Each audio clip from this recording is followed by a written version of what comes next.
I had spent most of my adult life among horses. In America, I was known as the man who could calm even the most stubborn stallion, a veterinarian whose hands could heal without haste. My clinic sat on the edge of a quiet town in Texas, surrounded by the steady rhythm of hoofbeats and the faint scent of hay. It was a life of routine and quiet satisfaction, until the letter arrived. It came in an envelope sealed with a gold crest and written on thick, perfumed paper. The sender was a wealthy sheik from Saudi Arabia, owner of one of the most renowned Arabian horse farms in the world. His words were formal yet personal, praising my work and offering me an invitation I couldn't easily refuse. He wanted me to oversee the health of his prized stallions, creatures worth more than cars, perhaps more than houses. The letter promised not only generous pay but also hospitality worthy of kings. I hesitated only a moment before agreeing. I told myself it was a chance to see the world, to touch the sands where the Arabian breed was born. But somewhere inside there was another feeling, curiosity, maybe even destiny. I didn't know then that the trip would change my life in ways I could never have imagined. The flight to Riyadh was long, the desert stretching endlessly below the airplane window like an ocean of gold. When I landed, the heat hit me like a soft wall, thick and dry, filled with the scent of dust and dates. A convoy of black cars waited for me outside the airport. The driver, dressed in white with a neatly wrapped headscarf, bowed slightly and said, "The sheik welcomes you to his home."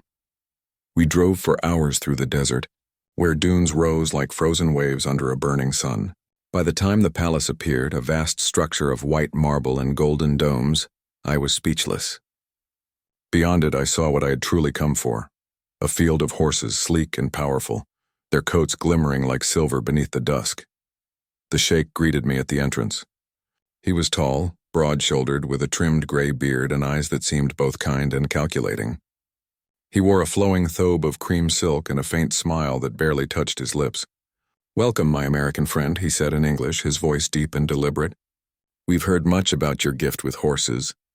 You are most welcome in my home." From the beginning, his manner was both hospitable and strangely personal. He placed his hand lightly on my shoulder as he led me through the palace halls, pointing out paintings, marble fountains, and corridors lined with gold-trimmed doors. "You will stay here, not in the guest quarters," he said. "You are not a guest, you are family now." At dinner that evening, he insisted I sit beside him at the head of a long table.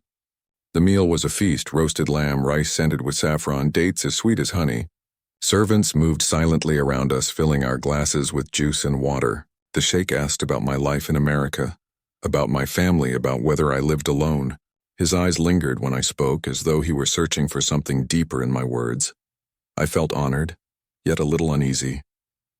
There was something about his attention, gentle but constant, that unsettled me. When I tried to excuse myself early, saying the travel had left me tired, he laughed softly. "Rest well, my friend. Tomorrow the horses will greet you. They have been waiting for your hands." As I stepped outside after dinner, the desert night spread before me like a dream. The wind was warm, carrying the scent of sand and jasmine. The sky above the palace was a deep blue bowl, filled with 1,000 stars. Somewhere in the distance I could hear the faint whinny of horses. A servant appeared beside me. "Sir," he said quietly, "the sheik wishes you to stay in the east wing near his chambers. He says it is safer, more comfortable." I looked toward the dark silhouette of the stables, then back at the palace's glowing windows. "That won't be necessary," I began, but the servant only bowed and repeated, "The sheik insists." That night, I lay awake in a room more luxurious than any I had ever seen. Silk sheets, carved wood, and a view of the desert stretching endlessly beyond the glass doors. Somewhere beyond the soft hum of the air conditioner, I thought I heard footsteps pause outside my door. It was probably nothing. Just a guard, I told myself. But as I drifted toward sleep, a strange feeling settled over me. It was not fear exactly, nor comfort. It was something in between. A sense that I had stepped into a world where kindness and power intertwined in ways I didn't yet understand. Outside, the last of the sun had faded from the dunes, leaving only a pale shimmer of gold in the distance. The horses stirred in their stalls, restless under the starlight, as if they too sensed that something unseen had begun. The days that followed were filled with desert light and the soft rhythm of hooves. Each morning I walked through the stables where the sheik's prized horses waited, tall, sleek, and proud. Their coats shimmered in the early sunlight like polished bronze. I found peace there. Horses never lied, never pretended. They looked at you with eyes that saw right through pretense. The sheik would often join me during those hours. At first I thought it was simple curiosity, a wealthy man fascinated by the work of a foreigner. But it soon became something more. He asked endless questions, not only about the horses but about my life in America, my routines, my friends, even whether I had someone waiting for me back home. When I told him I lived alone, he smiled faintly. "Then perhaps you were meant to find companionship here," he said. That afternoon he invited me to lunch in a private courtyard. The air was heavy with the scent of jasmine, and a small fountain murmured between us as servants brought trays of lamb, figs, and mint tea. The sheik spoke about his youth, about how he had loved the desert before wealth and politics had caged him inside marble walls. He spoke of his late wife, a kind woman, he said, but distant. "After she passed, I stopped feeling," he murmured. "Until now, perhaps." I didn't know what he meant by that, so I looked away and asked something about the horses. Still, his gaze lingered on me, steady and searching like he was studying more than my words. Later that evening, a servant came to my quarters and said, "The sheik requests your presence in his room. He wishes to discuss the white stallion's injury." I followed him through quiet corridors lit by flickering lanterns. When I entered, I realized this was not an ordinary meeting. The sheik's chamber was enormous, scented with oud and sandalwood. The lights were dim, and candles burned along the edges of a marble wall. Curtains of silk swayed gently in the warm air. The sheik stood near a table, wearing a long robe of ivory silk. For a moment I hesitated at the door. "Come," he said softly, motioning to a chair near him. "Sit, we'll talk about the stallion." He spoke at first about the horse's strained tendon, his tone calm and professional. But as the conversation went on, it drifted.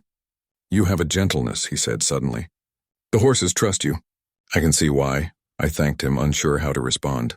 He moved closer, his presence calm but commanding. "I have not had someone here who listens.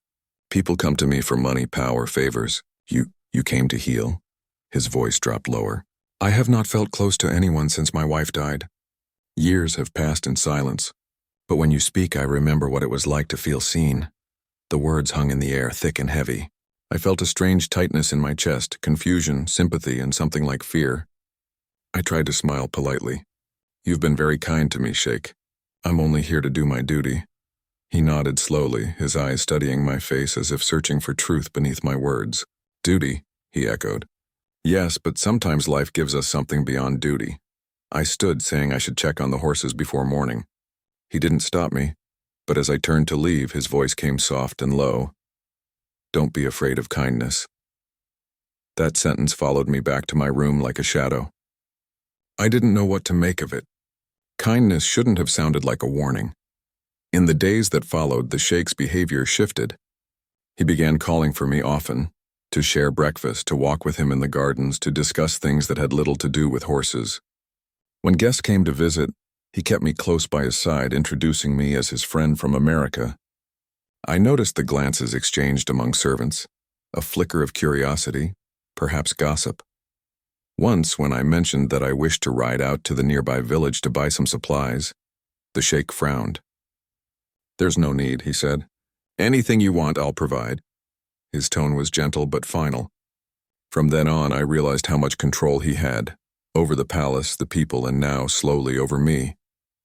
I told myself it was harmless, that he was simply lonely, seeking company in a foreign guest. Yet every time I tried to pull back, he found another way to draw me in. He'd send a servant with a tray of food saying, "The sheik worries you haven't eaten." Or he'd appear unannounced in the stables, smiling in that quiet, unreadable way. One evening, after a long day treating a restless mare, I returned to my room to find a small box on my bed. Inside was a fine gold watch and a note in elegant Arabic script, for time spent kindly. I didn't know whether to feel honored or trapped. That night I couldn't sleep. I lay on the silk sheets listening to the faint hum of air through the vents. My thoughts were tangled. Part of me felt pity for him, a powerful man locked in his own solitude. Another part feared what might happen if I continued to allow this closeness. The palace was silent except for the soft rhythm of footsteps somewhere in the corridor. Then a knock. I didn't answer. A pause. Then the sound faded away. The next morning, when I met the sheik at breakfast, he smiled as though nothing had happened. "You didn't rest well," he said, studying my eyes. I muttered something about the heat. He only nodded and placed his hand gently over mine. "You think too much," he said quietly. "Sometimes kindness is the only truth left." His hand lingered for a moment, warm, steady, deliberate, before he withdrew it. The golden chandelier above us shimmered softly, scattering light across the marble floor. For the first time, I felt truly cornered by gentleness. The days began to fold into one another, soft and heavy like desert heat. I buried myself in work. The horses became my refuge, my reason to wake before dawn and return late into the night. There was something about the rhythm of their breathing, the quiet patience in their eyes, that steadied me when everything else felt uncertain. Each morning, I walked through the stables with my tools and medicine, pretending that nothing had changed. The stallions greeted me with gentle snorts, the mares flicked their tails as I passed, and the world, for a few hours, felt almost normal. But outside the safety of the stables, I could feel it, the quiet stares of the servants, the guarded politeness of the men who once treated me as an honored guest. They bowed slightly now, kept their voices low, and never met my eyes for long. Rumors moved through marble corridors faster than sandstorms. I could hear them in the silence, the unspoken assumption that I had become something more than just the Sheikh's guest. A foreigner kept close, called to dinners, kept in private chambers. There was a wordless kind of distance forming around me, one I couldn't break through. I told myself I didn't care. My only duty was to the horses. Yet even as I said that, I knew it wasn't true. I cared too much and about how I was seen, about what the sheik might think if I tried to leave. In a world ruled by his power, even kindness had edges sharp enough to draw blood. The sheik's presence loomed over everything. He appeared wherever I went, in the courtyard as I checked the feed, in the gardens when I sought solitude. His voice was always calm, his gaze always soft, but beneath that gentleness I could feel the weight of possession. Once I caught sight of him standing at the edge of the stables, simply watching me work. He didn't speak. He didn't need to. His silence said enough. That evening, when he called me to dine with him, I could not refuse. The meal was quiet and too quiet. Between bites of roasted lamb and pomegranate, he reached across the table and rested his hand briefly over mine. "You've brought peace to this house," he said softly, "and to me."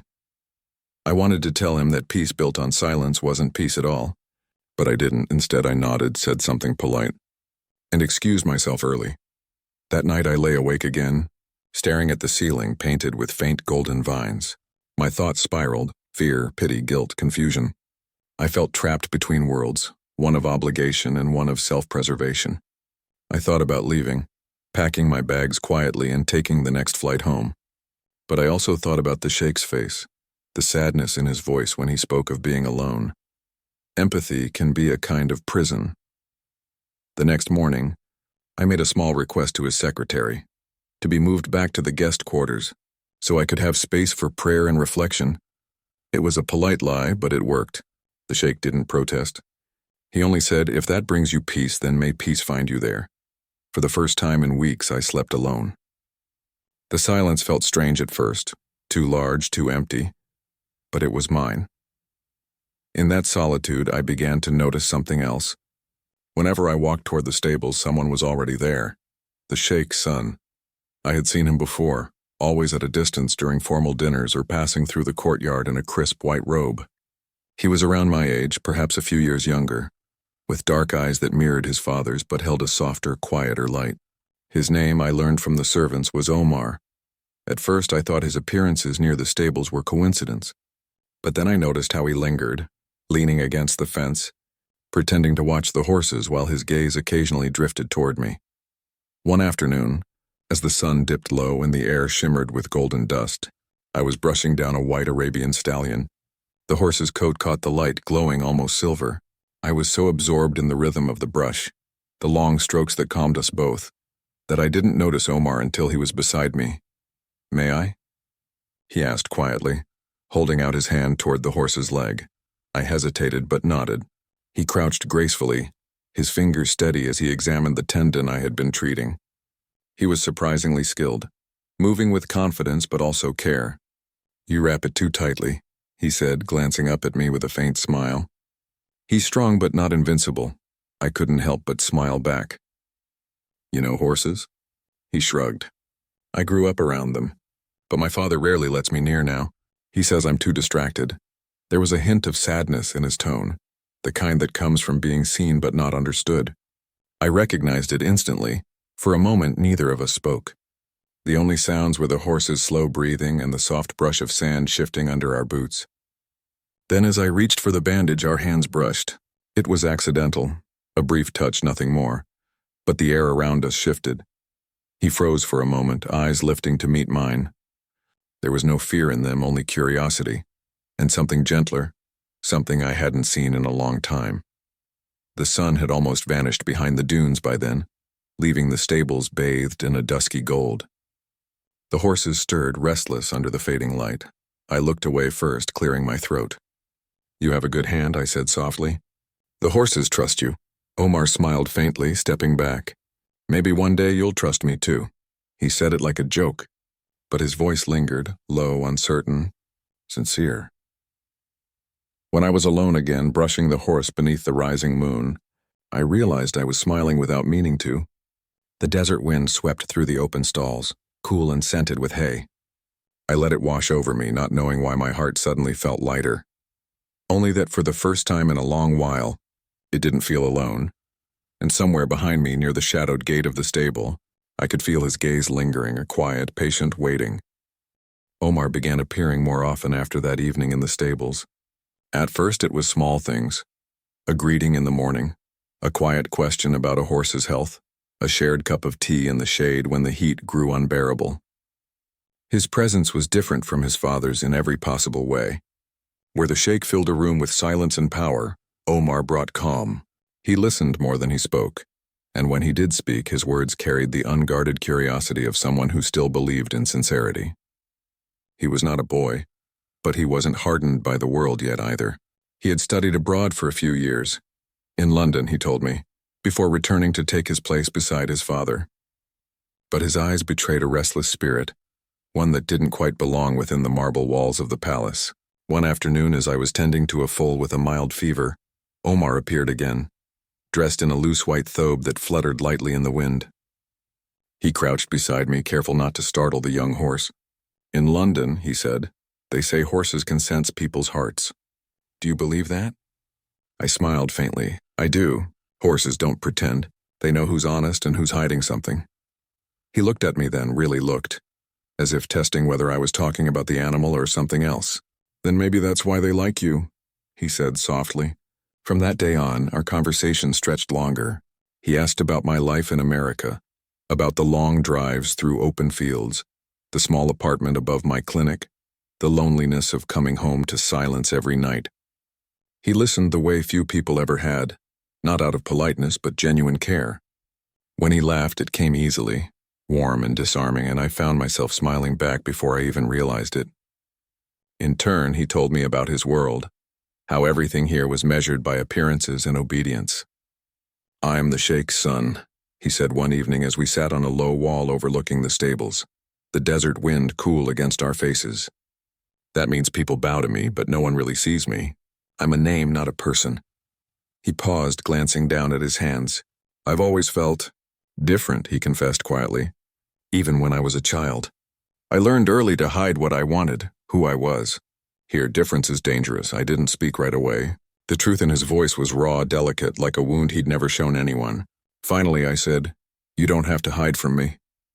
He looked up sharply, eyes wide, and for a moment neither of us breathed. The words hung between us, fragile and powerful all at once. Our friendship deepened after that. It wasn't declared, only understood. We met often, sometimes in broad daylight when the stables were full of noise, sometimes at night under the lantern glow when the palace slept.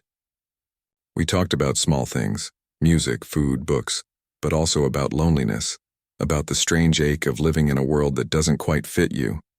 He told me he used to sneak into the stables as a child to talk to the horses, pretending they could answer him. "They were the only ones who listened," he said with a half smile. I laughed softly. Then maybe that's why we both ended up here. I talk to horses too, just older, richer ones now. He laughed then, a sound that made the night feel lighter. Sometimes there were silences between us that said more than words could, a hand brushing against mine as we reached for the same tool, his shoulder lingering close when we leaned over a horse's wound. Once, when a storm rolled in from the desert, he stayed beside me in the stable, while rain drummed against the roof. Neither of us moved, both pretending to be focused on the horses, both acutely aware of the warmth between us. I should have been afraid. I should have remembered where I was and whose son he was. But with Omar, the fear softened into something gentler. It wasn't the suffocating control I'd felt from his father. It was something mutual, hesitant, alive. One evening, the air was still and heavy with dust. The sun had just slipped beyond the dunes, leaving streaks of crimson and gold across the horizon. I was closing the stable doors when I saw him walking toward me. His robe fluttered lightly in the wind, his hair ruffled, his expression unguarded. "You always work too late," he said, smiling. "I like the quiet," I replied. "The horses don't judge." He stepped closer, close enough that I could smell the faint trace of his cologne. Something subtle, earthy. "Maybe they shouldn't be the only ones who see you," he said. I turned to face him. The wind caught between us, tugging at his robe, at my sleeves. There was something in his eyes, and not boldness, not fear, but honesty. The kind of honesty that demands a response even in silence. "Omar," I began, unsure of what I was warning him against, or myself.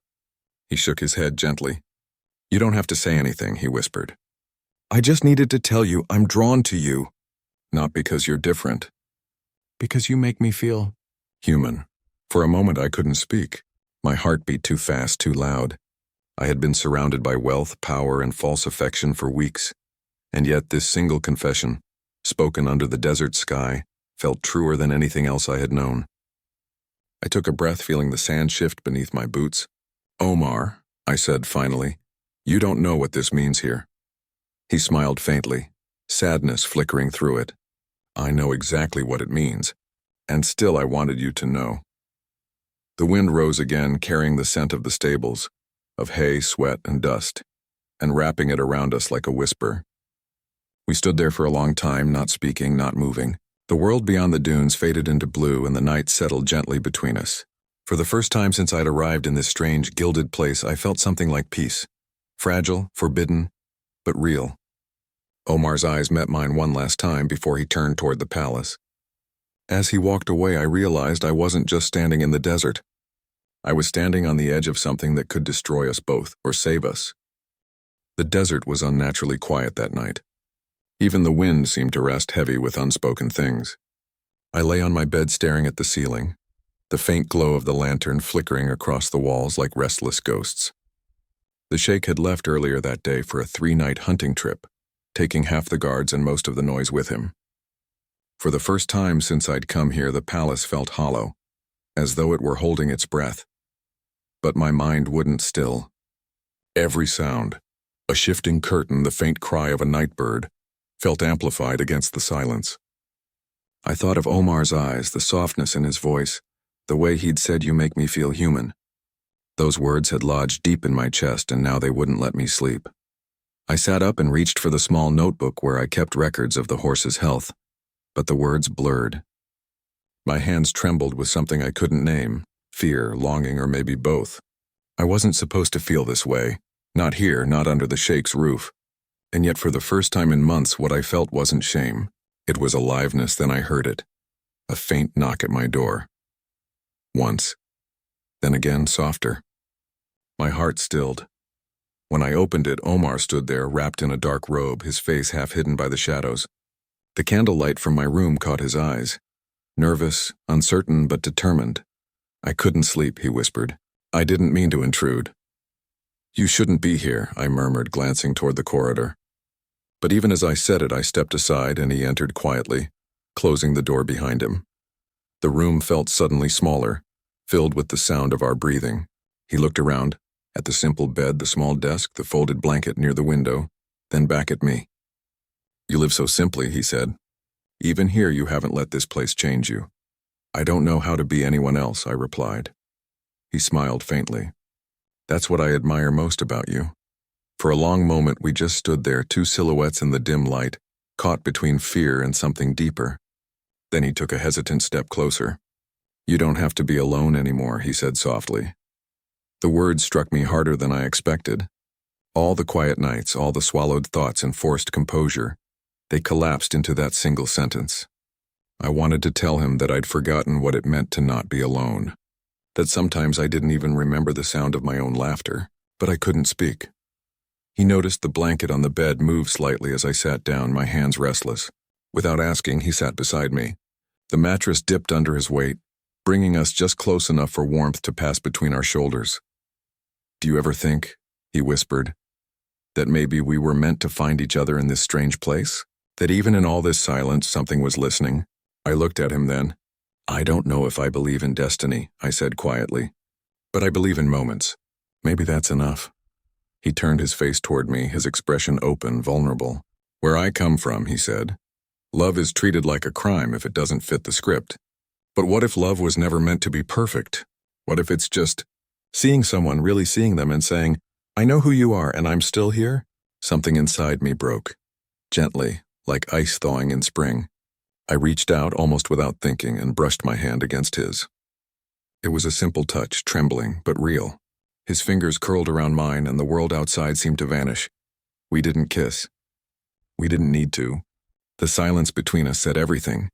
He rested his head against my shoulder and I felt the warmth of his breath against my neck. For the first time since I'd been brought to this desert, my body didn't flinch at closeness. It melted into it. "You're shaking," he murmured. "I don't know if it's fear or relief," I admitted. "Maybe both," he said softly. "Maybe that's what truth feels like." We talked for hours, about courage, about the cruelty of expectation, about how both of us had been living half-lives under other people's shadows. He told me about a night in London when he'd almost confessed to a friend what he really was, but fear stopped him. I told him about the first time I'd realized that kindness could be a kind of prison, when people claimed to love you but only if you stayed who they wanted you to be. At some point, words gave way to silence again. He reached out and placed his hand over mine, the candlelight trembling across our skin. That simple gesture felt sacred, as if the universe itself had leaned closer to listen. "This," he whispered, "is the only thing that's ever felt honest." And it was. It wasn't the Sheikh's power, or the palace's splendor, or the world's permission. It was something human and fragile, something the desert itself might have kept secret for centuries. I turned to him, meeting his gaze fully now. "Omar, if we're caught, I know," he smiled sadly. "But for one night I wanted to live without fear." I exhaled slowly. "Then let's not waste it." He leaned his forehead against mine, our breaths mingling. The room was quiet except for the faint hum of the lantern flame. We stayed like that, unmoving, suspended between danger and peace. There was no lust in it, no possession, only the steady rhythm of two people who had found each other in a place that never wanted them to exist. At some point, he fell asleep with his head on my shoulder, his hand still holding mine. I watched the candle burn lower, the wax pooling like time melting away, and in that fragile stillness I made a decision. I couldn't stay here, not in this palace, not in this gilded silence. Whatever came next, I had to leave, to reclaim the life that was mine before it was traded for comfort and captivity. As dawn's first light crept through the curtains, I whispered his name once just to hear how it sounded in the quiet. He stirred, smiled faintly, and whispered back, "Go where your heart can breathe." His words were both blessing and goodbye. I didn't know what awaited me beyond those dunes. But for the first time in a long time, I wasn't afraid. The night had told the truth, and truth, no matter how fleeting, was freedom. Visual cue. A close-up of Omar's hand in candlelight, reaching across the small distance to touch the narrator's trembling one, a single fragile bridge between fear and love. When dawn finally came, it poured gold across the desert like forgiveness. I watched it from my window, the same window that had once shown me only sand and silence. Now it felt like a horizon again. Omar was gone, already called to morning prayers, but his words still lingered. Go where your heart can breathe. I knew what I had to do. That afternoon, while the palace still stirred with routine, I went to the stables. My hands trembled as I brushed the white stallion I'd treated on my first day here, the same one that had limped in pain before galloping freely again. "You healed," I whispered to it. "Maybe I can too." Later, when Omar found me there, I didn't hide the truth. "I'm leaving," I said quietly. "I can't stay here any longer. Your father's kindness has become a cage, and I've lived too long behind other people's walls." He didn't look surprised. His eyes, dark and soft, carried something like understanding, maybe even relief. "I knew this day would come," he said. Then, after a pause, "I've been preparing too." I frowned. "Preparing?" He smiled, a secret shy smile that reached his eyes. "I've applied to study veterinary medicine abroad, in the United States." For a second, I just stared at him. "You what?" "I want to live honestly," he said simply. "I want to learn from you. And maybe I want to live somewhere I don't have to hide." My throat tightened. "Omar, your father will never allow it." He looked toward the horizon. "He doesn't own my soul." That night I packed my things quietly. A few books, some letters, the small carved horse Omar had given me as a token of friendship before everything changed. The air was still warm, but the desert wind carried a softness I hadn't felt before, like the world was finally exhaling.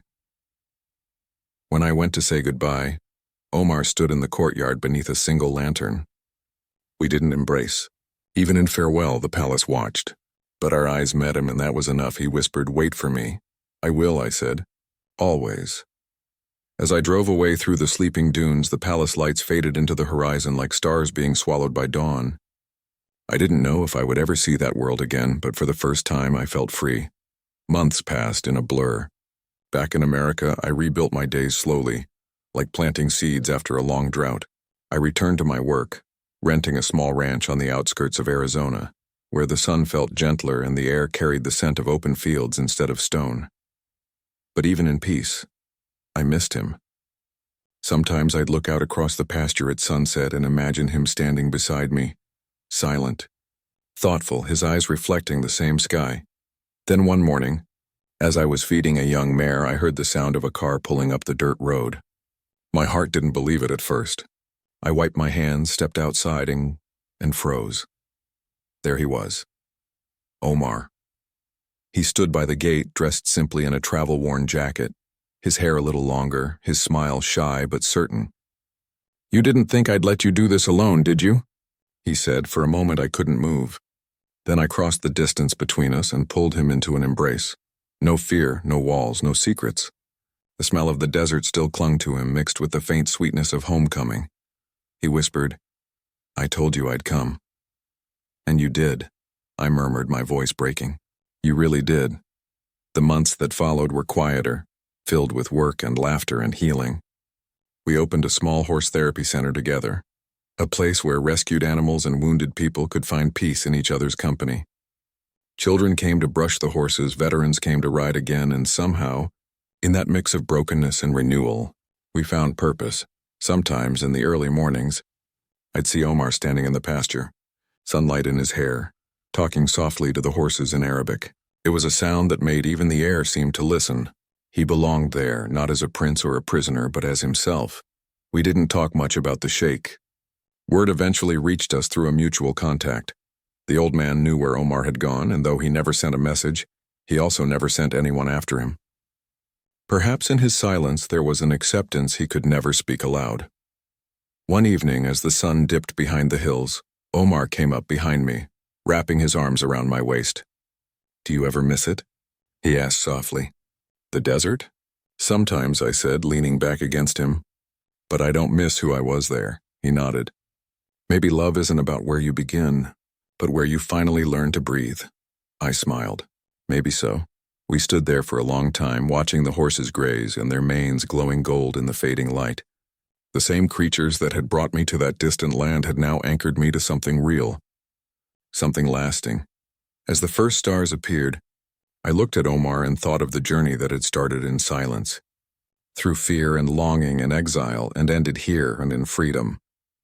"Sometimes," I said quietly, "love finds you in the unlikeliest deserts and blooms even under the harshest sun." He smiled, pressing a kiss to my temple. "And sometimes," he whispered, "you find home where you least expect it."